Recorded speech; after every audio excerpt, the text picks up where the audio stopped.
We get asked very often about this thing called oral health and how important is the health that is going on in your mouth?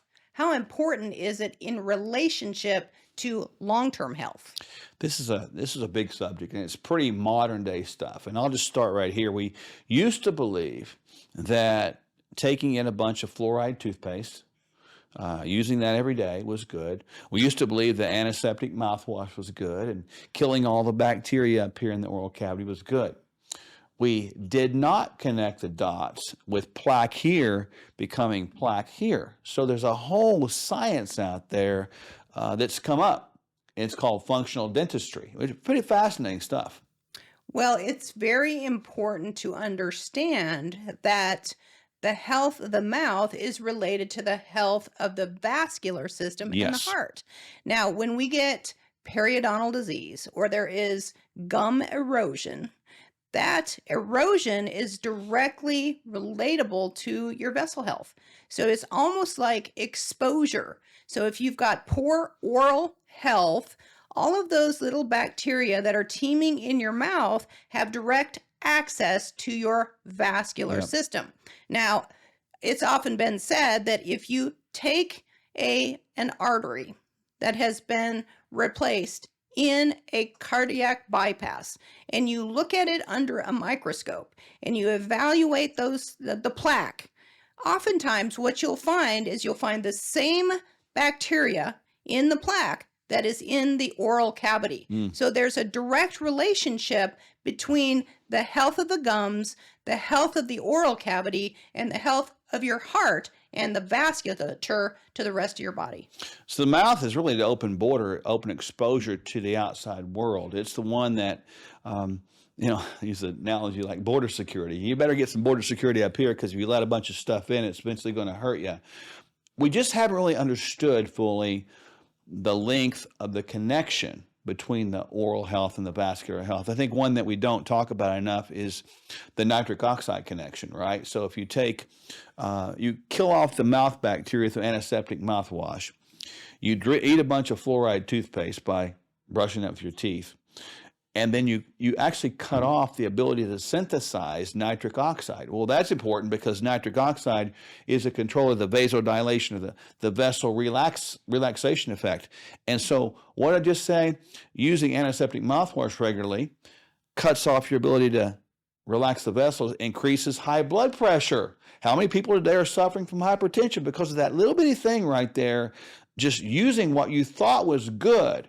And then what you talked about is the periodontitis that builds up here, the periodontal disease. That's actually a plaque. And that bacteria gets into your system and it can go systemic and get in your vessels. Wow, what a connection. So when we're talking about getting the precursors that we need to make nitric oxide, where do those things come from?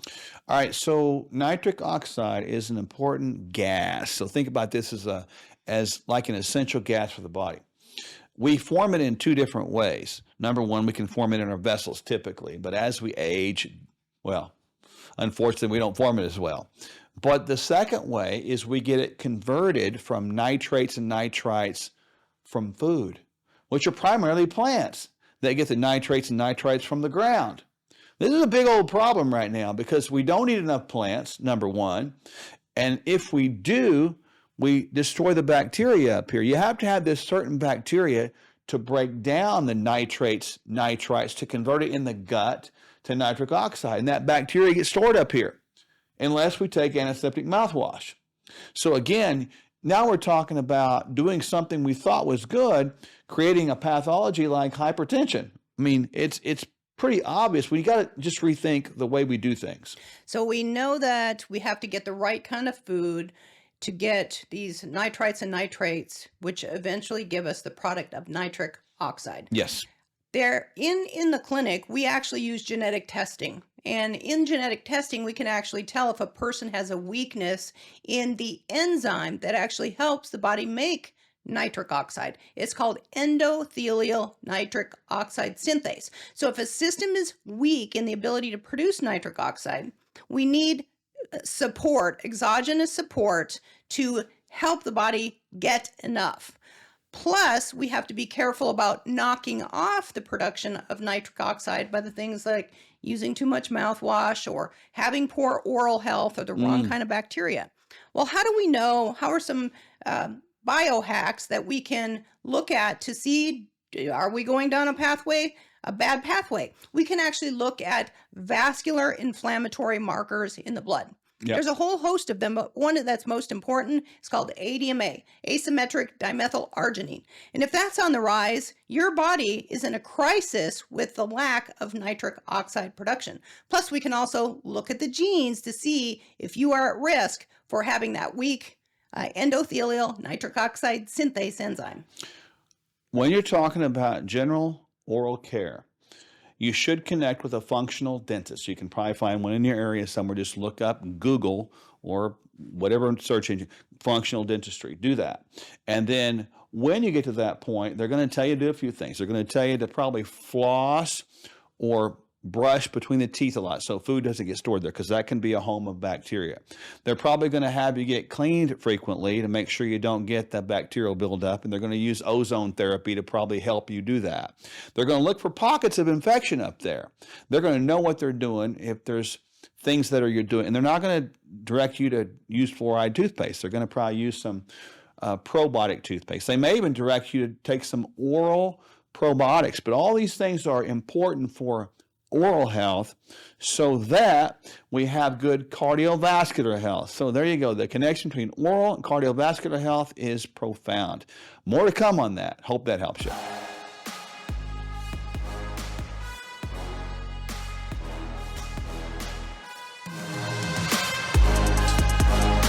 Hey friends, you already know the answer to this, but we'll ask you anyway.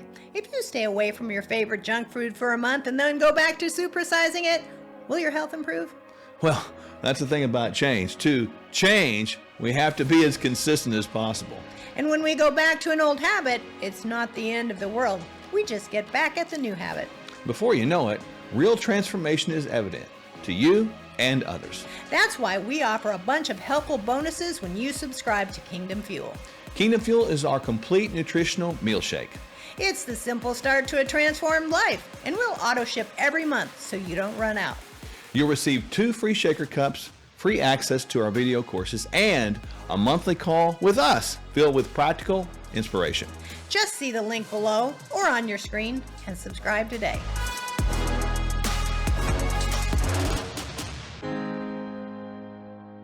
Hey there, Kevin Sorbo here. Now, deep down, we know this. We're more than just a brain and a body. We're a spirit, we're a soul, and we're also a physical temple. If you hit the wall when you're trying to improve one aspect of your being, it's probably because, well, other aspects are sabotaging our success. So that's why diets don't work. And frankly, why so much conventional wisdom from our so-called medical establishments falls flat. Doctors Michelle and Mark Sherwood have a very different approach. I should know because I happen to be one of their patients. They address the whole person to get to know you, your challenges, and more importantly, what your goals are. Then they offer a complete plan that addresses your unique biology and your heart. They'll help you discover what you need to experience transformation. So find out more at sherwood.tv/sorbo. That's sherwood.tv/sorbo, or see the link before. Now, I'm heading for a workout. You should be going for a workout too. All right, guys. God bless.